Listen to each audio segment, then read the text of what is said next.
মুখ্যমন্ত্রী মমতা বন্দ্যোপাধ্যায়ের তৃণমূলের চোরেদের সরকার পশ্চিমবঙ্গের জমি, রাস্তাঘাট, জল, পাথর, কয়লা, মহিলাদের ইজ্জত সব কিছু লুট করেছে। কিন্তু যে কবিগুরু রবীন্দ্রনাথ ঠাকুর এবং ঠাকুর পরিবারকে নিয়ে স্বামীজি, নেতাজি, ঈশ্বরচন্দ্র বিদ্যাসাগর এই নিয়ে আমরা বড় হয়েছি, আমাদের কাছে শিক্ষাই সব, সেই অবনীন্দ্রনাথ ঠাকুরের বাড়িটা আজকে মাল্টি স্টোরেড বিল্ডিং হবে শান্তিনিকেতনের মধ্যে। আপনি এত পাওয়ারফুল মুখ্যমন্ত্রী, আপনি চাইলে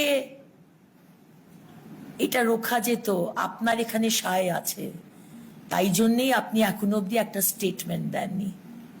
এটুকুই আমাদের বলার ছিল।